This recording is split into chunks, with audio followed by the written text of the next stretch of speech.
अहिंसा एवं करुणा के अवतार श्रमण भगवान महावीर के पावन पुनीत चरणों में सादर कोटि कोटि वंदन अभिनंदन। ध्यान योगी युग प्रधानाचार्य पूज्य श्री शिव मुनि जी महाराज साहब, संघ गौरव उप प्रवर्तक परम सेवा भावी पूज्य गुरुदेव श्री प्रेम सुख जी महाराज के पावन पुनीत चरणों में सादर कोटि कोटि वंदन अभिनंदन। आदरणीय मुनि वृंद, उपस्थित धर्म प्रेमी बंधुओं, माताओं एवं बहनों, यूं तो आप लोग समवायांग सूत्र सुन रहे हैं। मैंने पिछले 2-3 दिनों में 2-3 बार दोहराया है कि अभी कल आचार्य श्री जी के जन्म दिवस पर उन्हें एक सम्मान, एक अवार्ड प्रदान किया गया है। वो अवार्ड क्या है, अवार्ड को देने वाली संस्था और उसका उद्देश्य क्या है, अवार्ड के देने और लेने के पीछे भावना क्या है, इन सब चीजों की चर्चा करने की बात मैंने आपको कही थी।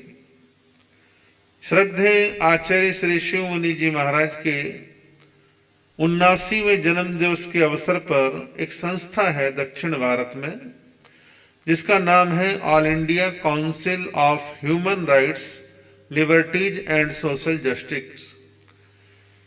इस संस्था ने अवार्ड दिया है। अवार्ड क्या है कि छठा अवार्ड है डॉक्टर APJ अब्दुल कलाम विश्व शांति पुरस्कार 2020। संस्था का नाम सुंदर है, अच्छा है, कई अर्थों को अपने आप में ये संस्था समेटे हुए है। और कुछ विद्वान लोग, पढ़े लिखे लोग इस संस्था के कर्ता धर्ता हैं, जिनमें एक है डॉक्टर एंटोनी राजू, नाम से लग रहा है क्रिश्चियन है। दूसरे हैं जूने अन और तीसरे हैं जी आनंद राज। तो मिले जुले कुछ विद्वान लोग हैं जो डॉक्टरेट अपने अपने क्षेत्र में करे हुए हैं, पढ़े लिखे हैं। इन्होंने डॉक्टर कलाम, जो भारत के राष्ट्रपति थे, उनकी स्मृति में, उनकी याद में इस संस्था का निर्माण किया। और इस संस्था की जो 3 बातें खास हैं, मुख्य हैं, एक है ह्यूमन राइट्स, जिसे हम कहते हैं हिंदी मानवाधिकार, और दूसरा है लिबर्टीज, लिबर्टीज यानी आजादी, और तीसरा है सोशल जस्टिस यानी सामाजिक न्याय। तीनों शब्दों की आवश्यकता 100 साल 200 साल पहले भी थी, आज भी है, और आगे भी इन शब्दों की आवश्यकता मानव समाज के साथ हमेशा रहेगी। जब जब इन तीनों प्रकार के मूल्यों में गिरावट आती है तो समाज का संतुलन बिगड़ता है, समाज में शोषण बढ़ता है, अराजकता बढ़ती है, अन्याय बढ़ता है, और लोगों के अंदर भेदभाव पैदा किया जाता है। बहुत सारी कमियां उनके अभाव में देखने में आती हैं। तो इस संस्था ने जो आचार्य श्री जी को अवार्ड दिया तो विश्व शांति के नाम से, उद्देश्य से दिया ही है, लेकिन संस्था के जो लक्ष्य हैं, जो उद्देश्य, बड़े सुंदर, बड़े अच्छे, बड़े प्यारे हैं, और जिनकी आज समय में भी बड़ी आवश्यकता है। आप और हम लोग बड़े शहरों में रहते हैं, एक ऐसे जैन धार्मिक समुदाय से जुड़े हैं जो बनिस्पत और समाजों की अपेक्षा शिक्षित भी है, सुरक्षित भी है, बौद्धिक भी है, संपन्न भी है। अनेक तरह के प्लस पॉइंट इस समुदाय के साथ, हमारे समुदाय के साथ जुड़े हुए हैं। तो बाकी की जो 3 बातें कही हैं, शायद हमारे लोगों को इन तीनों चीजों का इतना वास्ता नहीं पड़ता, इतनी दिक्कतें नहीं आती, जितने इतने विशाल देश के अंदर 130-135 करोड़ की आबादी के देश में करोड़ों लोगों के साथ बहुत तरह का अन्याय सरकार के द्वारा, गैर सरकार के द्वारा, सामाजिक कारणों से, शिक्षा के कारणों से, असमानता के कारणों से उन्हें झेलना पड़ता है, कष्ट भोगने पड़ते, तकलीफें उठानी पड़ती हैं। तो इस काउंसिल के 3 उद्देश्यों में पहला उद्देश्य है ह्यूमन राइट्स, मानव अधिकार। आप मनुष्य हैं, आप गुलाम नहीं हैं, आप जानवर भी नहीं हैं, आप मनुष्य हैं। आपको मनुष्यों की तरह जीने का अधिकार कुदरत ने दिया है। आपके अपने कुछ अधिकार हैं।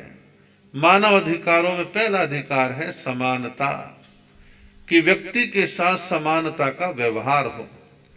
छोट बड़े का, ऊंचे नीचे का, अगड़े पिछड़े का, स्वर्ण पिछड़े का, ऐसे कोई भेदभाव मानव समाज में होने ही नहीं चाहिए। लेकिन सदियों से है, कभी कम कभी ज्यादा, कभी शासन प्रशासन अच्छा और न्याय युक्त हो, मानव अधिकारों का उल्लंघन नहीं होता।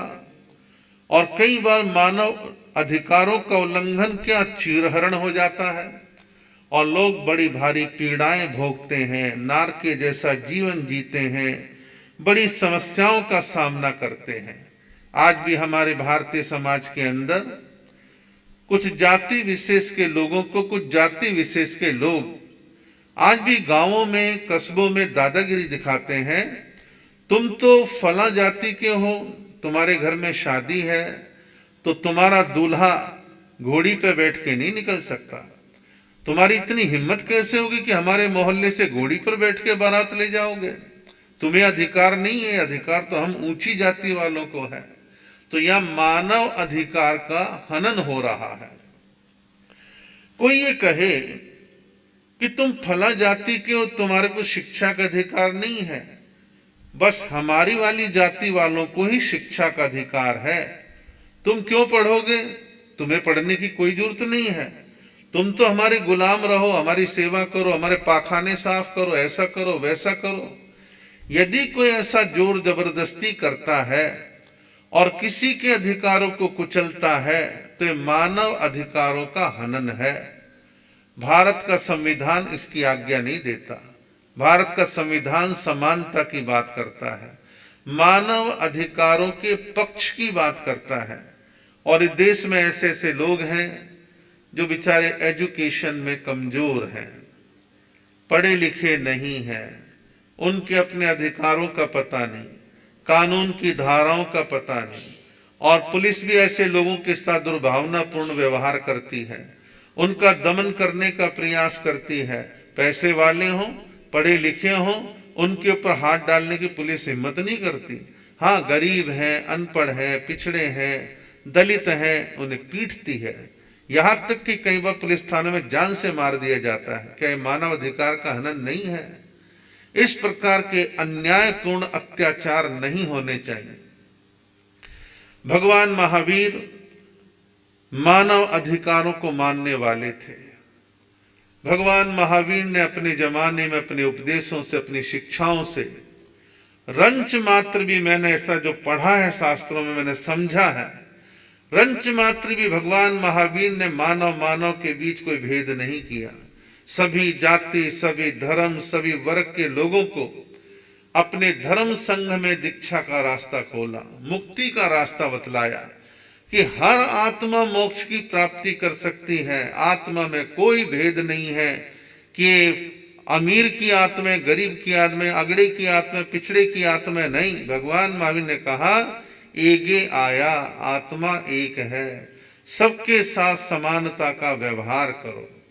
लेकिन दुर्भाग्य है, सदियों से हमारे देश के अंदर जाति और धर्म के नाम पर घृणा और द्वेष परोस करके मानव अधिकारों का उल्लंघन होता रहा है।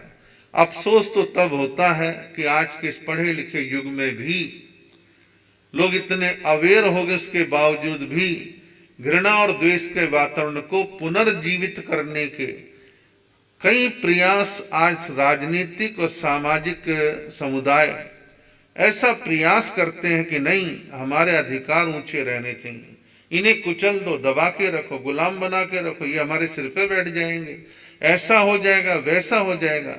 अरे भी सबको समान मानो, आप अपने आप को श्रेष्ठ कब तक मानते रहोगे?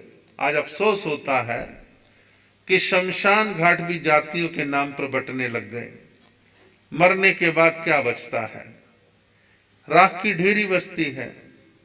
सब कुछ जल करके नष्ट हो जाता है, या शरीर को दफन किया जाता है, बचता क्या, मिट्टी मिट्टी में मिल जाती है। लेकिन उसके बावजूद ऐसा देखने में आता है कि हमारी जाति के शमशान घाट है, तुम्हारी जाति के शमशान घाट हैं। ऐसा नहीं होना चाहिए।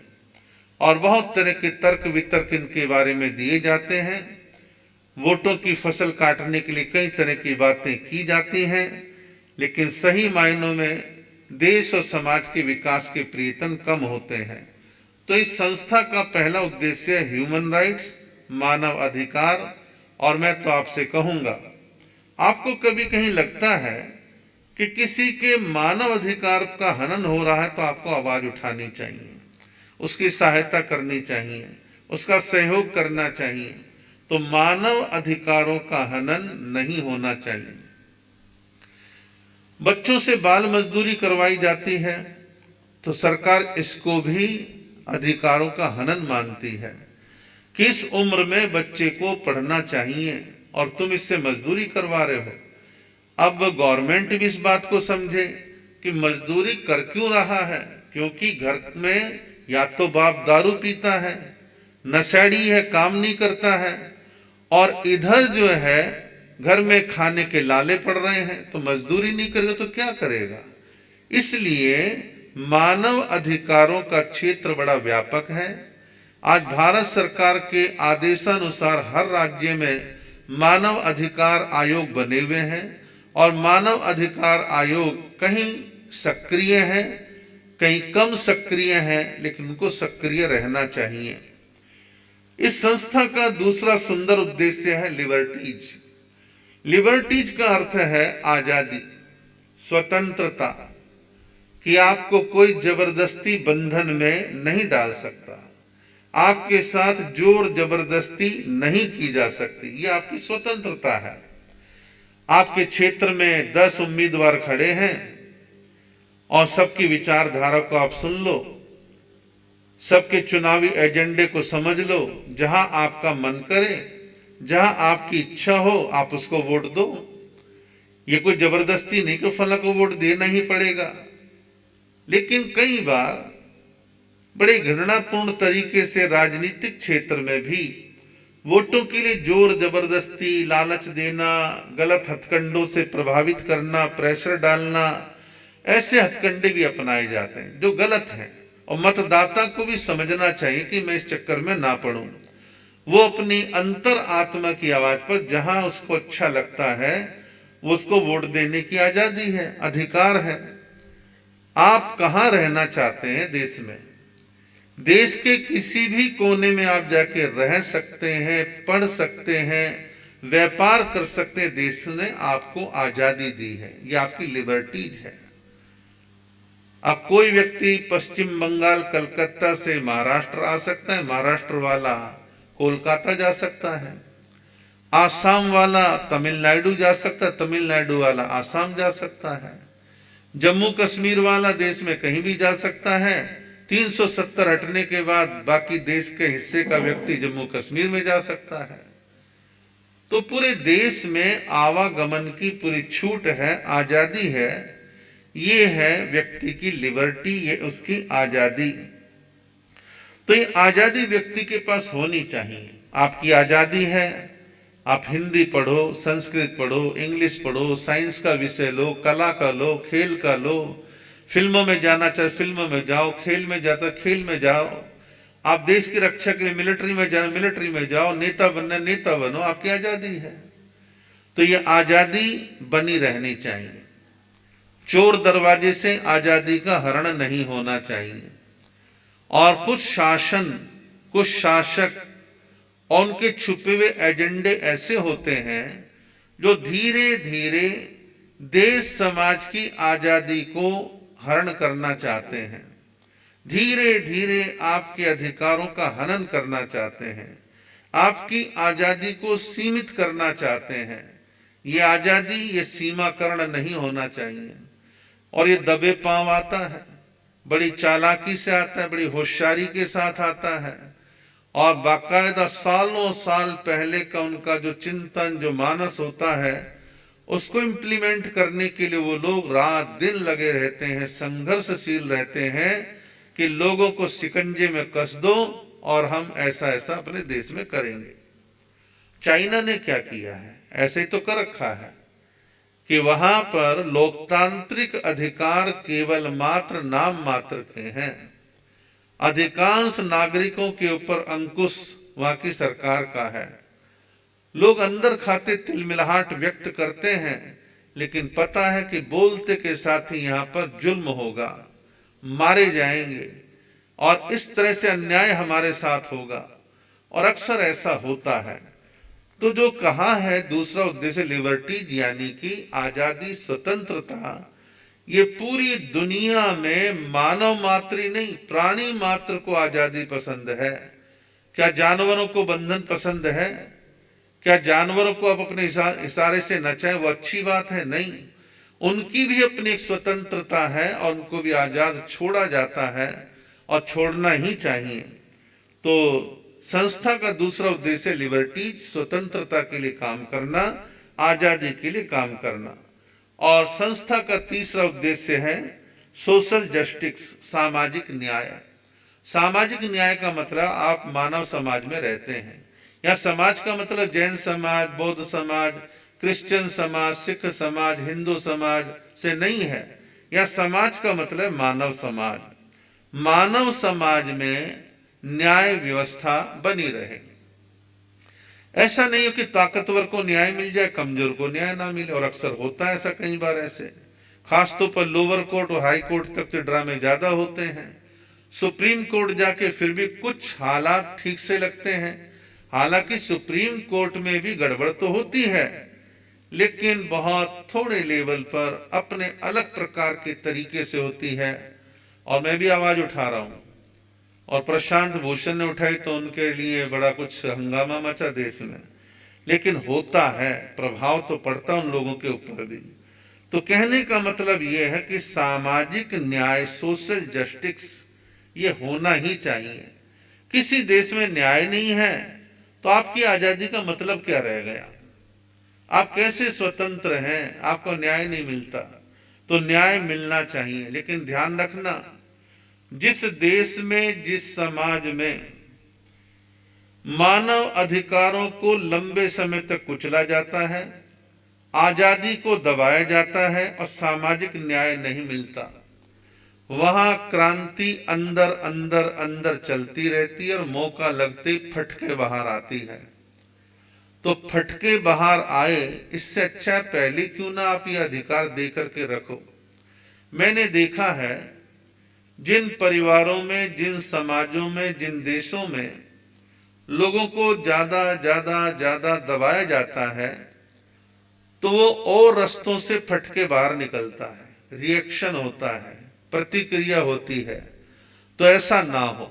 तो ये सारी जो चीजें तीनों, ये मानवतावाद की है, इंसानियत की है, फ्रीडम की है, आजादी की बात है, और ये होना ही चाहिए। अब ये संस्था जो बनाई है, किसके नाम पे बनाई है? पूर्व राष्ट्रपति, स्वर्गीय राष्ट्रपति, बड़े साइंटिस्ट, वैज्ञानिक डॉक्टर एपीजे अब्दुल कलाम, जिनका जन्म दक्षिण भारत में रामेश्वरम में हुआ। और रामेश्वरम जो कि तमिलनाडु में आता है, रामेश्वरम में उनका जन्म हुआ। एक मुस्लिम परिवार में जन्म हुआ। समुद्र के किनारे पर रहते थे। विशाल हिंदू तीर्थ वहां पर बना हुआ है, और वहां हिंदू मुसलमानों की कोई बीमारी थी नहीं। समुद्र के किनारों पर छोटे छोटे समुदाय निवास करते थे, उनका भी परिवार निवास करता था। अपने कई भाई बहन थे, और पिता इनके लालन पालन करते थे और अपना छोटा मोटा काम धंधा करके गुजारा करते थे। परिवार में कोई विशेष संपन्नता नहीं थी। पढ़ने में बड़े बुद्धिमान और होशियार थे, मेमोरी बड़ी शार्प थी। पढ़ने लगे, आगे बढ़ने लगे, तरक्की करने लगे। फिर पढ़ते पढ़ते पढ़ते आगे जो है, एक बार ऐसा भी अवसर आता है कि पढ़ाई करना चाहते हैं, लेकिन फीस के पैसे नहीं है। पढ़ाई करना चाहते हैं, फीस के लिए पैसे नहीं है। तो घर में एक मायूसी छा गई कि क्या होगा, कैसे होगा। हमारे एपीजे अब्दुल कलाम साहब, इनकी एक बहन थी जो शादीशुदा थी, शादी हो गई थी, कहीं आसपास के एरिया में थी। उसको मालूम पड़ा कि छोटा भाई कलाम पढ़ना चाहता है, पैसे की तंगी है, फीस भरने का साधन नहीं है, तो क्या क्या वो पढ़ाई छोड़ दे? तो बड़ी बहन ने निर्णय लिया और कहा, पढ़ाई तुम आगे करोगे और मैं अपने गले की चेन बेचती हूं और बेच के जो पैसा आता तुम अपने फीस में भरो। बड़ी बहन ने सोने की चेन बेची, बहुत मना किया, लेकिन बहन भाई के पढ़ाई को अवरोध पैदा नहीं करना चाहती थी। अपनी चेन बेच करके कहा कि ये चेन तो फिर बन जाएंगी, लेकिन पढ़ाई का अवसर बार बार नहीं मिलेगा। और कलाम साहब का वो अवरोध दूर हो गया, पढ़ाई आगे जारी रही। बड़े ब्रिलियंट थे, होशियार थे, आगे पढ़ते रहे, कॉलेजों में गए और शिक्षा निरंतर प्राप्त करते रहे। और एक समय ऐसा आया कि हमारे कलाम साहब को एक लेटर आया कि आप देहरादून पहुंचो और देहरादून पहुंच करके आपका इंटरव्यू होगा और आप क्या सब्जेक्ट लेना चाहते हैं, क्या विषय लेना चाहते हैं या क्या आपको दिया जा सकता है, ये विषय था। देहरादून गए, उसका निर्णय होने में 3-4 दिन बाकी थे। कलाम साहब ने सोचा समय तो निकालना है, कहीं आसपास में घूम के आता हूं। पास में 44 किलोमीटर दूर देहरादून से ऋषिकेश और हरिद्वार, वो हरिद्वार और ऋषिकेश की यात्रा पर निकल गए। ऋषिकेश में लक्ष्मण झूले के पास शिवानंद आश्रम है, जो कि गंगा के किनारे है। गंगा किनारे शिवानंद आश्रम में गए और वहां के धार्मिक, आध्यात्मिक, शांत नीरव वातावरण को देखा, मन को बड़ा अच्छा लगा। और एक वहां पर संत सन्यासी बैठे थे, भगवा कपड़े पहन रखे हैं, दाढ़ी बड़ी हुई है, विशाल केश हैं। संत भी अपने शांति से बैठे हैं, कलाम जी भी शांति से बैठे हैं। कलाम जी को देख के संत ने कहा कि भाई आप कौन हो, कहां से आए? ने सारा अपना परिचय दिया, कहा कि मैं देहरादून आया हूं, मन में बड़ी दुविधा सी है। बोले क्या दुविधा है? बोले मैं फाइटर प्लेन उड़ाना चाहता हूं, मैं फाइटर प्लेन, लड़ाकू विमान उड़ाना चाहता हूं और वो मुझे कह रहे हैं कि तुम्हारे को रिसर्च में जाना है, डीआरडीओ में जाना है। रिसर्च में मेरा मन नहीं है, आप मेरा मार्गदर्शन करें कि मेरे लिए सही क्या है। उस संत ने कहा कलाम साहब से कि देहरादून जाओ, वो जो कहें, जैसा कहें उसे स्वीकार कर लो, उसी में तुम्हारा भविष्य है। मन की दुविधा खत्म हो गई। कई बार मैं देखता हूं लोग बड़े कंफ्यूजन में हो जाते हैं कई बार कि ये करूं, ये करूं, ये करूं, ये करूं। और जहां श्रद्धा होती है और संत ने अपने मुंह से कुछ कह दिया, लोग कहते हैं ठीक है महाराज, आपने कह दिया, बात खत्म, आज के बाद सारी दुविधा खत्म, अब हमें यही काम करना है। तो कई बार ऐसा होता है। तो कलाम साहब के मन की दुविधा खत्म होगी, देहरादून आए। उन्होंने कहा कि आपको तो रिसर्च में जाना, डीआरडीओ के माध्यम से आगे बढ़िए। आगे बढ़े, मिजाइलें बनानी थी, मिजाइलों का काम चालू हुआ, धीरे धीरे काम आगे बढ़ने लगा। एक आध मिजाइल प्रारंभ में बनाई, सक्सेस नहीं, समुद्र में गिर गई, मन निराश हुआ। सतीश धवन जैसे वैज्ञानिक ने कलाम साहब को उत्साहित किया, कलाम साहब उत्साहित हुए, दोबारा रिसर्च पर लग गए और कहा कि साइंस में कभी पूर्ण विराम नहीं लगता, फुल स्टॉप कॉमा नहीं लगता, और यहां तो निरंतर रिसर्च रिसर्च रिसर्च चलती रहती है, आगे बढ़ो। परिणाम ये निकला कि भारत को मिजाइल्स के मामले में आत्मनिर्भर बना दिया। ऐसा कहते हैं मिजाइलों के बनाने का जब प्रारंभिक चरण था तो डीआरडीओ में कुछ पैसे की शॉर्टेज चल रही थी।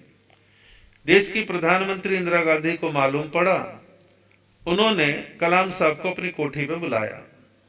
कलाम साहब को बुलाया तो कलाम साहब बड़े संकोच में कि पुरानी सी कमीज पहन के कैसे जाऊंगा, प्रधानमंत्री के यहाँ पे जाना है।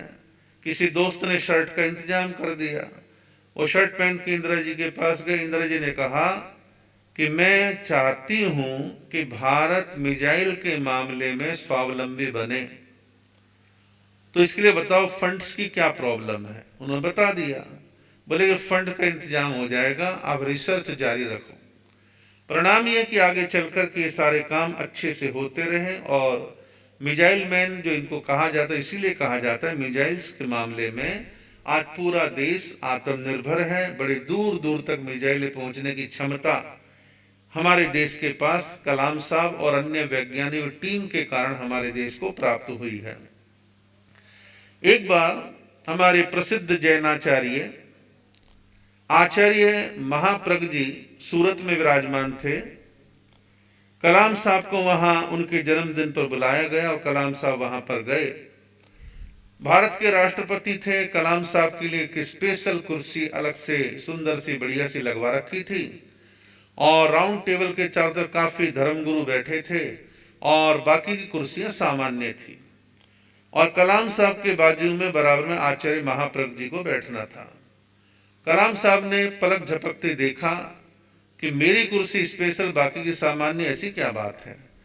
और एक महान आचार्य दूसरे परंपराओं के संत सन्यासी बैठे हैं।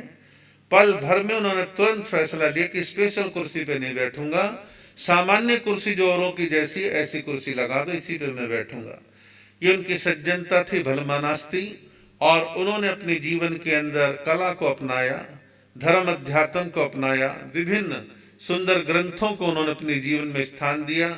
संत तिरुवल्लर जो दक्षिण भारत के महान संत थे, उनकी कहावतों को, उनकी शिक्षाओं को जीवन में आत्मसात किया। गीता को उन्होंने पढ़ा, अन्य ग्रंथों को उन्होंने जाना। जब राष्ट्रपति कलाम और आचार्य महाप्रज्ञ जी का मिलन हुआ तो महाप्रज्ञ जी ने कहा कि दुनिया के विनाश की मिसाइलें तो बहुत बना दी, ठीक है, देश को आत्मनिर्भर बना दिया, लेकिन अब आप शांति की मिसाइल बनाओ, शांति की मिसाइल। कलाम साहब ने कहा, आपने सही कहा कि वाकई में विनाश के लिए मिसाइलें तो बहुत बना दी, शांति की मिसाइल बनाने की बात आपने कही है। अब मैं अपना शेष सारा जीवन देश समाज के सकारात्मक विकास में लगाऊंगा। और राष्ट्रपति कलाम और आचार्य श्री महाप्रज्ञ जी ने संयुक्त रूप से एक सुंदर किताब लिखी जो देश समाज और राष्ट्र के अंदर शांतिपूर्ण वातावरण के निर्माण की चर्चा करती है कि देश समाज राष्ट्र में शांति की स्थापना कैसे हो। और कलाम साहब ने अपने जीवन में सर्वधर्म समभाव को अपनाया, आजीवन अनमैरिड रहे, शादी नहीं करवाई। और ये पुरस्कार जो दिया गया है इसका नाम है विश्व शांति पुरस्कार 2020। अब आप कहोगे कि पुरस्कार देने से विश्व में शांति आ गई, मैं कहूंगा नहीं आई। लेकिन एक बात कहूं कि पूरी दुनिया में एक तरफ वो ताकतें हैं, वो लोग हैं, वो संस्थाएं हैं जो अमन, चैन, शांति, अहिंसा, दया, करुणा, मानवता, इंसानियत की बात करते हैं। और दुनिया में एक वो ताकतें हैं जो हिंसा, अन्याय, अत्याचार, आतंकवाद, घृणा, संकीर्णता, इसकी बात करते हैं। तो ये ध्यान रखें कि दुनिया के इस तराजू के पलड़ों को बैलेंस करने के लिए अहिंसावादी ताकतों की आवाज हमेशा बुलंद होनी चाहिए, उनका वेट बढ़ना चाहिए, उनकी ताकत, उनकी क्षमता बढ़नी ही चाहिए।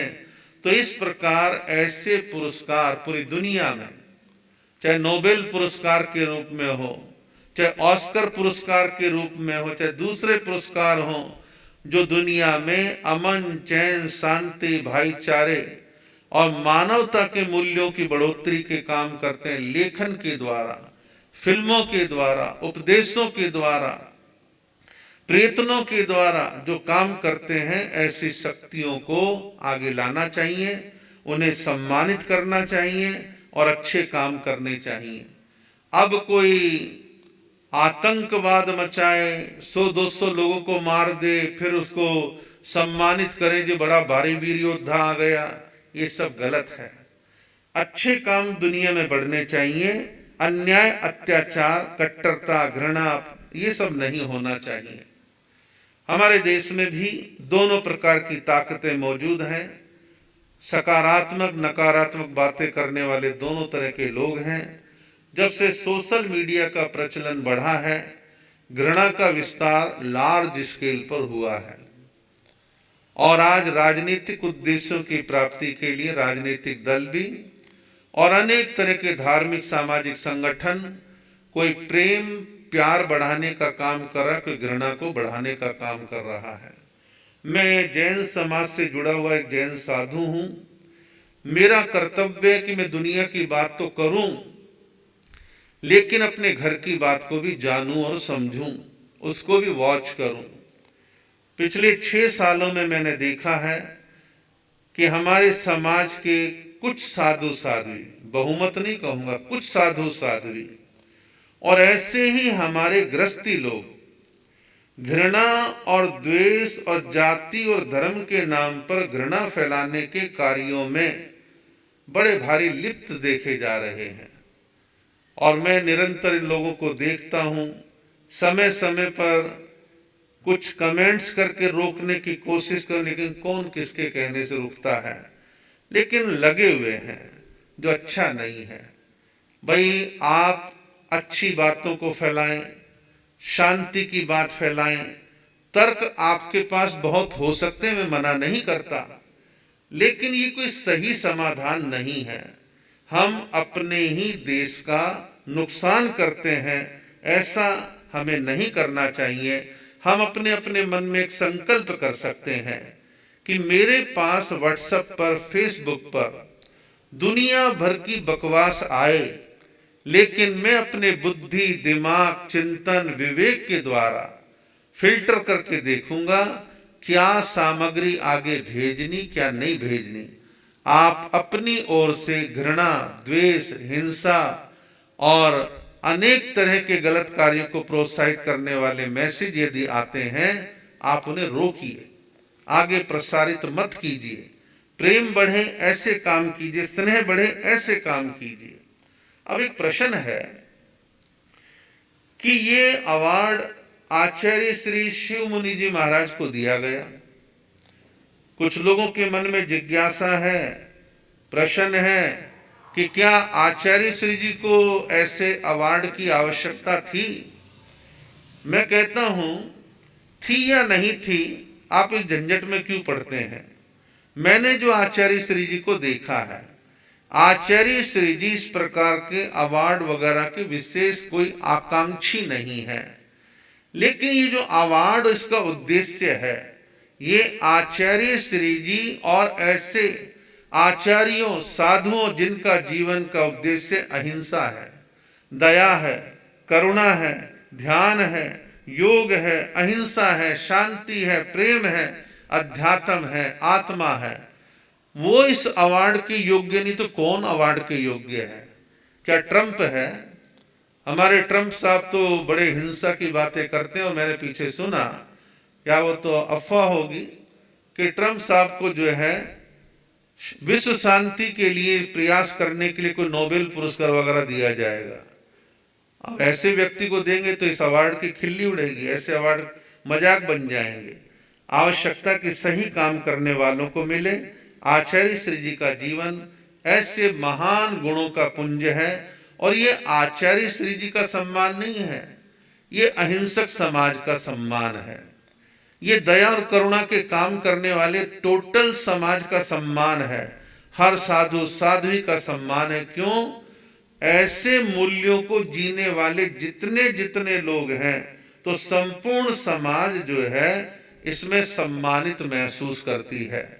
तो इस प्रकार श्रद्धेय आचार्य श्री जी को ये जो अवार्ड दिया गया है, इससे हमारे को, सभी को, संघ को, समाज को और संपूर्ण श्रमण संघ को बहुत प्रसन्नता है, आह्लाद है कि इस प्रकार से आचार्य श्री को उनके जन्मदिन पर इस संस्था के द्वारा विश्व शांति अवार्ड सम्मान दिया गया है। और हम और आप सभी ऐसे सुंदर कामों को आगे बढ़ाने का काम करें।